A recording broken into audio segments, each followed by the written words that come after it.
Joining me now, Gabriel Flores Jr., the Stockton King, who's ready to step foot into the ring this Saturday, a co-headlining event at the MGM Grand on ESPN. And these bright lights, they might be new to maybe us and talking to you about them, but over the past few fights you've had, this is nothing new for you, right?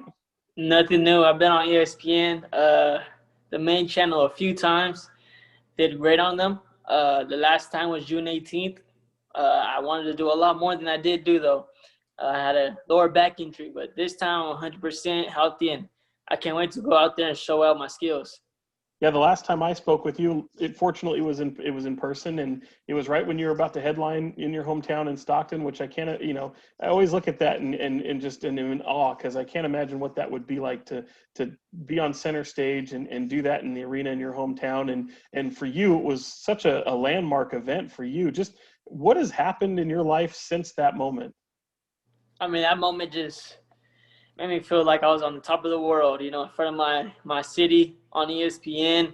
Had the whole California coming in and supporting me. And just the performance I put on was just a cherry on top. It was like a movie, how everything was said. But ever since then, I remained to stay in the gym and stay focused and keep my eye on the big picture, which is the world title. And after I get a world title, rack up more world titles, so just continue my legacy, make sure it's getting bigger. I was surprised to hear you tell me last time when we spoke that you felt, even at the young age that you are, that you would look at competing for a title in about a year or two from that Stockton headlining event. And here you are. You're 20 years old now. You've got so many fights under your 18-0. Realistically, if everything goes right on Saturday, can you expect a title shot in the next fight? I mean, if I get blessed with that opportunity, I'm all for it.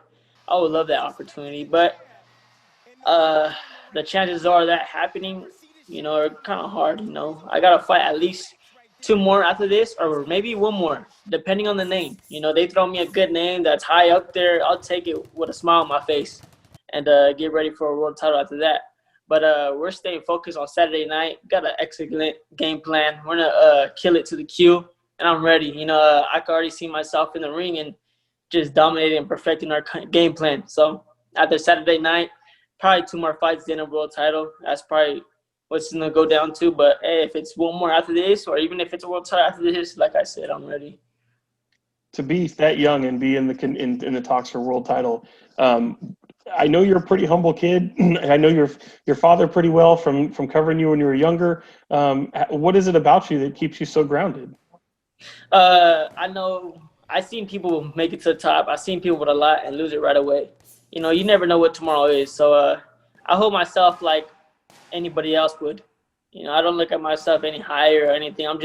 I'm blessed. I see myself just blessed with a whole bunch of opportunities, and I just grind and made the most out of every single one of them as I'm continuing to, as long as I keep on getting the opportunities. But my hard work is what brings the opportunities. So just knowing that tomorrow it could all be gone. No matter who you are, you don't know what tomorrow holds. You step foot in that ring on Saturday. For people who are just maybe hearing for the first time, tell us about who you're fighting, what that opponent looks like, and what kind of challenge is in front of you. His name is Ryan Kielczweski. I probably pronounced it a little wrong, his last name, but I was glad you said it, because I knew I wasn't going to be able to say it. He seems like a pretty decent fighter. He's a boxer. He tries to be slick, counter punch. But I'm gonna bring so much to the table. I'm gonna bring so much tools to this fight with my 2 boxes. I feel like he's a perfect opponent for me to show everything I could do. If it lasts long enough. Does he compare similarly to maybe anybody you've seen before, faced before? In the amateurs, I fought numerous people with great talent and fighting skills that I could compare him to. So I've seen the style before. I know how to deal with it. And like I said, me and Pops, this is all we do. So we got to answer for everything coming our way. When I spoke with you in Stockton, I asked you the same very question, and I don't know if maybe anything has changed since then, but I know you control what you can control. But back then, you were fighting almost a fight every other month, or I think after that Stockton fight, you fought less than a month.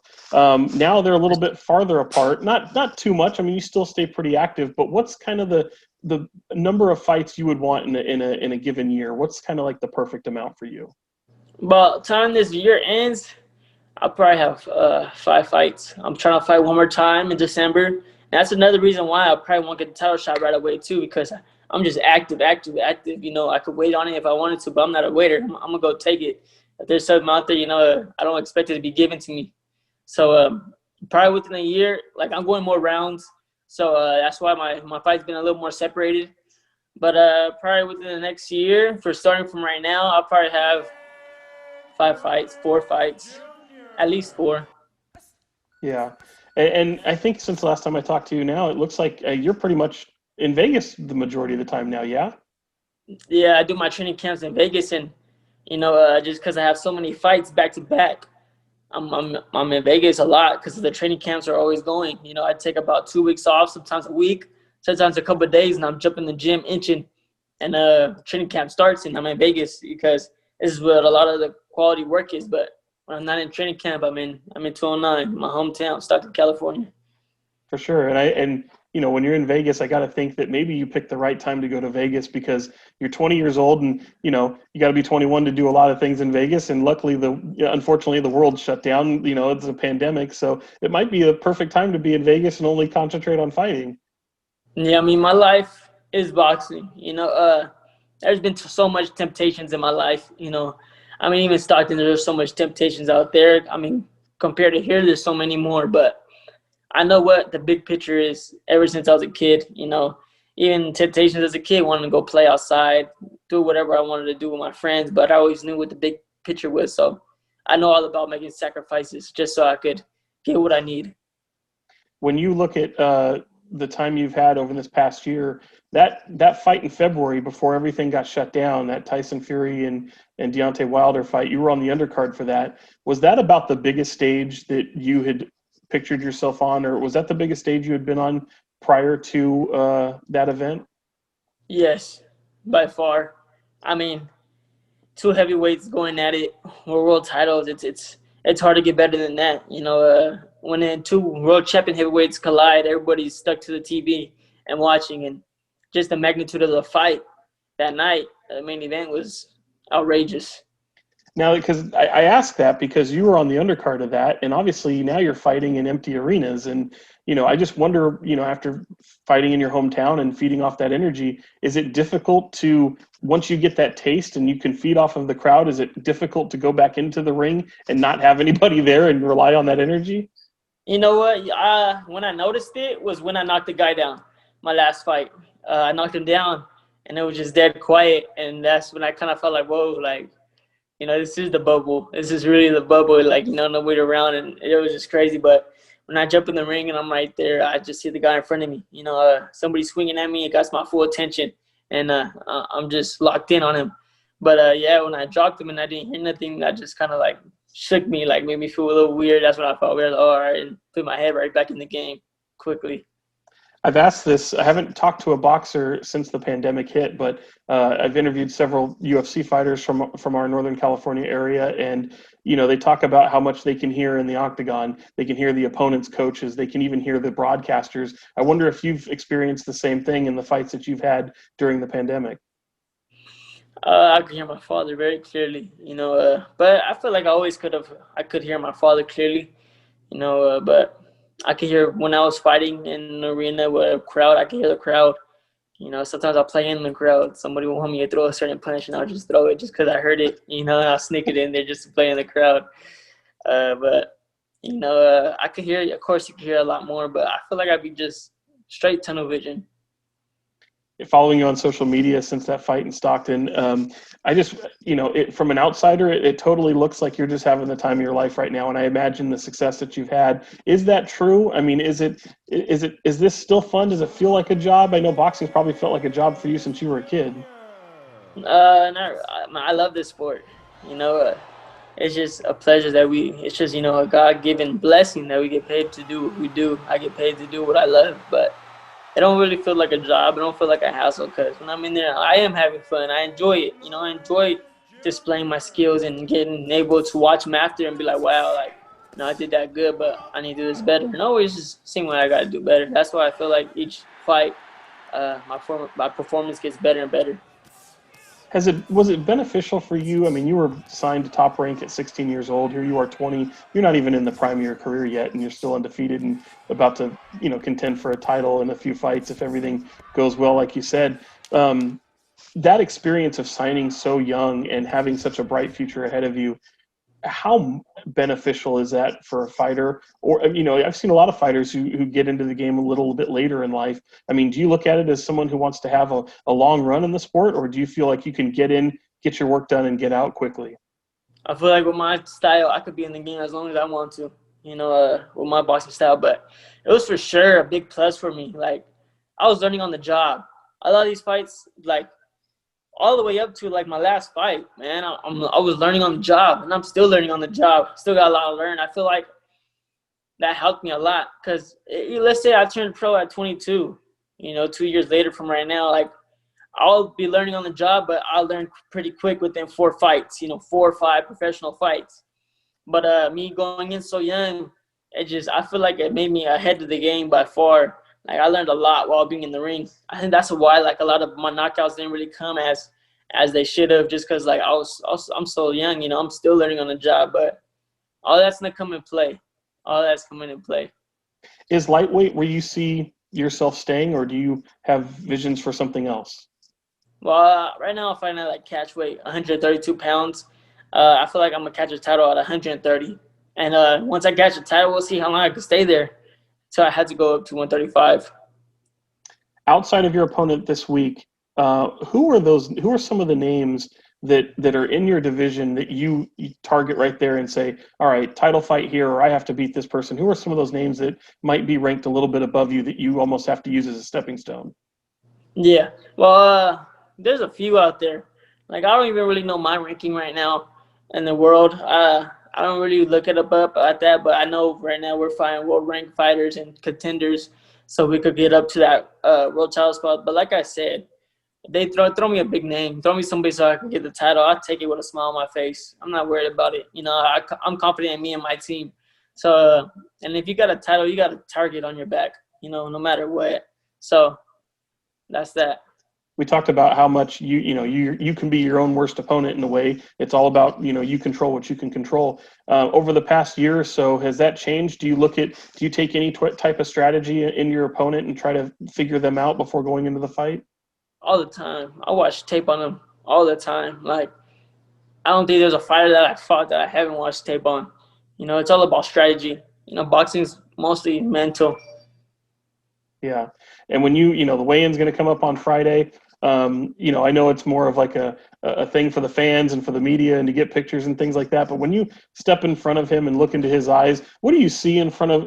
What do you take away in that moment when you look into your opponent's eyes that way and know that you're about to? 9 times out of 10, I see fear. I see them worried. They're not as confident as they try to make it seem.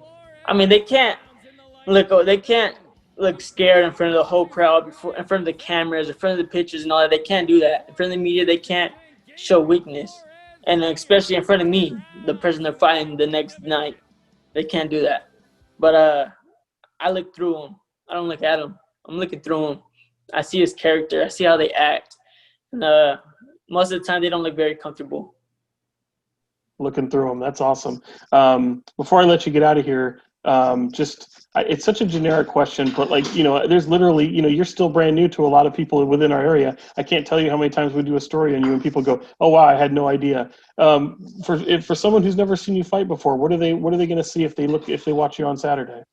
An old school fighter, man. Today I was watching a lot of tape on boxing, and they remind me a lot of myself, some big fighters.